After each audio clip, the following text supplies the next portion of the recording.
नमस्कार दोस्तों, मैं एस्ट्रोलॉजर सचिन स्वागत और अभिनंदन करता हूं अपने सभी दर्शकों का।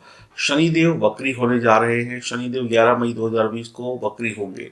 अगले 142 दिनों के लिए शनि का वक्री काल कन्या राशि के जातक जातिकाओं के जीवन में क्या प्रभाव लेकर आएगा, आइए हम जानने का प्रयास करते हैं इस वीडियो में। यह जानकारी चंद्र राशि और लग्न राशि पर आधारित होगी। वक्री का अर्थ होता है उल्टा चलना, यानी यू टर्न ले लेना। तो कन्या राशि वालों के लिए 11 मई 2020 से 29 सितंबर 2020 तक का वक्त कैसा बीतेगा, ये जानते हैं। और क्या शुभ है, क्या अशुभ है, शनि क्या करने वाले हैं, क्या नहीं करने वाले हैं, मैं आपको बताऊंगा। कुछ उपाय भी बताऊंगा ताकि शनि को मित्र बनाया जा सके।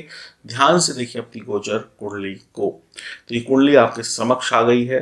शनिदेव पंचम भाव के स्वामी हैं और छठे भाव के स्वामी हैं। वर्तमान समय में पंचम भाव में वक्री हो रहे हैं। शनिदेव तीसरी दृष्टि से सप्तम भाव और सातवीं दृष्टि से लाभ भाव यानी एकादश भाव को देखेंगे और 10वीं दृष्टि से धन भाव यानी द्वितीय भाव को देखेंगे। शनि जहाँ बैठते हैं और जहाँ पर देखते हैं, इन सब का बड़ा ही महत्व होता है। इसीलिए हम दृष्टि की चर्चा कर रहे हैं आपके समक्ष, ताकि आप इस गोचर काल का, इस शनि के वक्रत्व काल का संपूर्ण लाभ उठा सकें और अगर कोई दिक्कत है तो सावधान हो सके। आप सभी लोग चैनल को सब्सक्राइब करना ना भूलिए और घंटी वाली जान के बटन को दबाना भी मत भूलिएगा। अब जानते हैं अगले 142 दिन कैसे बीतने वाले हैं। आप जितने बुद्धिमान हैं, आप जितने विद्वान हैं, शायद अभी तक आपकी कद्र नहीं हो रही थी, या ऐसा लग रहा था कि आपकी बुद्धिमानी, आपकी जो सोच, आपकी जो विचार हैं, वो काम ही नहीं आ रहे हैं। तो अब निश्चिंत हो जाइए। शनिदेव आपकी बुद्धि बल को, आपने जो धैर्य रखा उसको, और जो आपने बढ़िया काम सोचा, जो बढ़िया करना चाहते हैं, उसकी कद्र करेंगे और समाज में आपको मान सम्मान, रिस्पेक्ट और पद और प्रतिष्ठा दिलाएंगे। यानी कि जो भी कुछ आपने अच्छा सोचा था, अब उस सोच को सम्मान मिलने वाला है। आप अपनी पढ़ाई के साथ, अपनी उच्च शिक्षा के साथ कुछ ना कुछ क्रिएटिव आइडिया सोच सकते हैं, या आपके दिमाग में कुछ ना कुछ बढ़िया चल सकता है, कुछ ना कुछ सपने देख सकते हैं। तो क्रिएटिविटी के साथ अगर आपने कोई सपने देखे हैं तो उन सपनों को वास्तविकता में बदलने में आप कामयाब होंगे। आप सभी लोग लंबे समय से बड़े परेशान थे कि आपको आपकी मेहनत का फल नहीं मिल रहा है, या उतना नहीं मिल रहा है जितना मिलना चाहिए, तो अब मिलना शुरू हो जाएगा। आप लंबे समय के लिए भविष्य को लेकर इन्वेस्टमेंट कर सकते हैं। शेयर मार्केट में कर सकते हैं, म्यूचुअल फंड में कर सकते हैं, या किसी अन्य क्षेत्र में कर सकते हैं। इससे आपके आगे आने वाले भविष्य में आपको लाभ की संभावनाएं बहुत अच्छी हो जाएगी और भविष्य भी सुरक्षित हो जाएगा।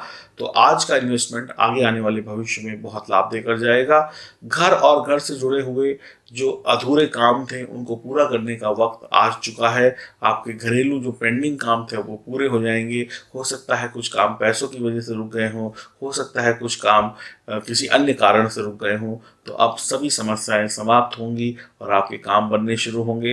कन्या राशि वाले जातकों की जो कोई पढ़ाई बीच में रुक गई थी, छूट गई थी, वो पढ़ाई भी पूरी होगी। आपकी क्रिएटिविटी अब बढ़ने वाली है। आप अपने हुनर से, अपनी कला से धन और मान सम्मान कमाने वाले हैं। जिस चीज़ को दुनिया समझ नहीं पा रही थी, अब उसी चीज़ में दुनिया समझेगी भी और उसकी तारीफ भी होगी। हो सकता है आपका जो आसपास का माहौल हो, वो लोग उस लायक ना हो जो आपकी क्रिएटिविटी को, आपकी जो गुणवत्ता है उसको समझ ना पा रहे हो। अब आपको ऐसे लोगों का साथ मिलेगा जो आपकी काबिलियत को समझ पाएंगे। टीवी, मीडिया, कला, गीत, संगीत, वाणी, खेल कूद में अगर आप हैं तो आपको अच्छी सफलता मिलने के संकेत हैं। आपका शारीरिक व मानसिक रोग अब खत्म होता नजर आएगा, यानी दिमाग की टेंशन्स खत्म होंगी और शरीर में कोई परेशानी है तो वो खत्म होगी। जल्दबाजी में कोई भी कदम मत उठाइएगा। इस वक्त में धैर्य के साथ आगे बढ़िएगा, क्योंकि वक्त बहुत बढ़िया बना हुआ है। आपका एक गलत कदम आपको फिर से पीछे लेके जा सकता है, तो बहुत ध्यान रखने की आवश्यकता है। और अनावश्यक चिंताएं मत करिएगा और अनावश्यक उत्तेजनाओं के साथ आगे मत बढ़िएगा। आप कुछ बातों का ध्यान और रखें जो बहुत इंपॉर्टेंट है। आपके पास काम बहुत होगा, आप उतना ही काम अपने हाथ में लें जितना कर सकते हैं, उतनी ही चादर पसारें जितने पैर हैं।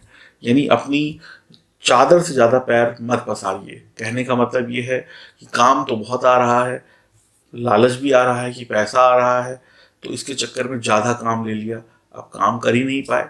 अब काम अगर ले लिया है और सामने वाला प्रेशर बना रहा है, तो ये या तो काम गड़बड़ होगा या तो काम की क्वालिटी गड़बड़ होगी, क्योंकि आपने जो कमिटमेंट कर दिया उसमें तो आपको काम पूरा करके देना ही पड़ेगा।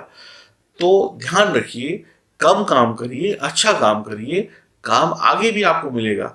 तो ऐसा नहीं है कि अब आप सारी दुनिया का काम अकेले कर लेंगे या अकेले कर लेंगे, तो थोड़ा थोड़ा काम अपने हाथ में लीजिए, ताकि आपका काम की गुणवत्ता भी बनी रहे और आपके ऊपर कोई उंगली उठाने वाला भी ना हो। तो कहावत वही है कि जितनी चादर है उतने ही पैर पसारिए, नहीं तो दिक्कतें आनी शुरू हो जाएंगी। तो यहाँ पर ऐसी दिक्कतों को मत पालिएगा।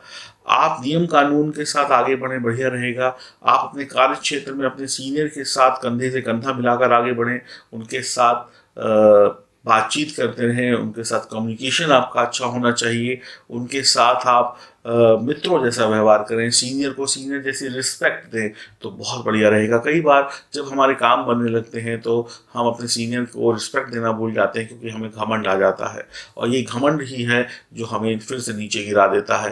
तो वक्त आपके लिए बढ़िया है, तो इस वक्त में किसी की बेकदरी करना आपके लिए हानिकारक हो जाएगा। तो ध्यान रखिए कि कार्य क्षेत्र में अपने सीनियर के साथ कंधे से कंधा मिलाकर काम करिए, उनसे रिश्ते बढ़िया बना के रखिए जो आपके काम आएंगे। गुप्त शत्रुओं पर भी आपको नजर बनाकर रखनी होगी। आपके परिवार के जो मसले हैं वो सुलझते हुए नजर आएंगे। संतान को लेकर चिंता हो सकती है। गर्भवती महिलाएं अपना बहुत ध्यान रखें। आपकी शिक्षा के क्षेत्र में पैदा हो रहे अवरोध अब धीरे धीरे समाप्त हो जाएंगे। आप अपनी बुद्धि के बल से अपने कामों को पूरा कर लेंगे। बुद्धि इतनी तेज होगी कि हो सकता है 2 घंटे का काम 1 घंटे में ही आप पूरा करके और आगे बढ़ते चले जाएं। नकारात्मक विचारों से दूर रहना होगा, नकारात्मक लोगों से दूर रहना होगा, और ऐसा कोई साहित्य या ऐसी कोई चीज़ ना पढ़नी है, ना सुननी है, ना देखनी है जिससे हमारा दिमाग विचलित हो जाए। तो हमें सात्विक चीज़ों की तरफ बढ़ना है, ईश्वर की भक्ति की तरफ बढ़ना है और कर्म की तरफ बढ़ना है। आप भगवान पे भरोसा रखें, भगवान आपके भरोसे को कभी तोड़ेगा नहीं। शनिदेव आपको बेहतर जिंदगी देने के लिए आ रहे हैं। जिद्दपन को छोड़ना होगा, जल्दबाजीपन को छोड़ना होगा, ईश्वर की भक्ति में मन लगाएं। पंचम भाव में शनि जब वक्री होते हैं तो प्रेम संबंध बनवाते हैं, लेकिन यह संबंध कभी कभी धोखा भी दे देते हैं। तो हो सकता है कि आपके नए प्रेम संबंध बन जाएं। इन प्रेम संबंधों में कुछ दिन सब कुछ बढ़िया रहे और कुछ दिनों बाद आपके साथ ठगी हो जाए, तो ध्यान रखने की आवश्यकता है। एक तरफ मिल रहा है तो दूसरी तरफ जा भी सकता है। विवाह के बंधन में बंधने के लिए आपको पापड़ बेलने पड़ सकते हैं इस गोचर काल में। शनि की कृपा पाने के लिए क्या करना होगा? आपको एक तो न्याय प्रिय रहना होगा, कर्मशील रहना होगा, बुराइयों से खुद को दूर रखना होगा, शनि के यंत्र को धारण करना होगा, चमड़े के जूते होते हैं या बैग होती है, बेल्ट होती है, इसका दान करना होगा। हर शनिवार को काली गाय की सेवा करनी होगी, इस या उनको भोजन खिलाना होगा। हनुमान आराधना से बहुत लाभ मिलेगा। तो आप अगर शनि को प्रसन्न करना चाहते हैं तो ये सारे काम भी करिए, अपने घर के बड़े बुजुर्गों की सेवा करिए और इसके साथ साथ अपने कर्म को सबसे ऊपर रखिए। किसी का बुरा मत करिए, कोई आपका बुरा करेगा तो शनि संभाल लेंगे। आप सिर्फ अपना सही काम करते हुए आगे बढ़िए और ईश्वर की भक्ति करिए। जीवन में कोई भी समस्याएं हैं, कोई भी परेशानी है, तो दिए गए नंबरों पर संपर्क करें। हम आपकी समस्याओं का समाधान करने का पूरा प्रयास करेंगे, ताकि आपके जीवन में खुशियां बनी रहें। किसी भी प्रकार की कोई भी समस्या है, चाहे वो ज्योतिष से संबंधित हो, चाहे वो आपके परिवार से संबंधित हो, और या फिर आपको राशि का रत्न चाहिए, रुद्राक्ष चाहिए, सब चीज़ें आपको दिए गए नंबर पर संपर्क करके शीघ्रता से उपलब्ध हो जाएंगी। खुश रहिए, प्रसन्न रहिए, आनंद में रहिए और मुस्कुराते रहिए और अपना ख्याल रखिए। हरिओम, नमस्कार।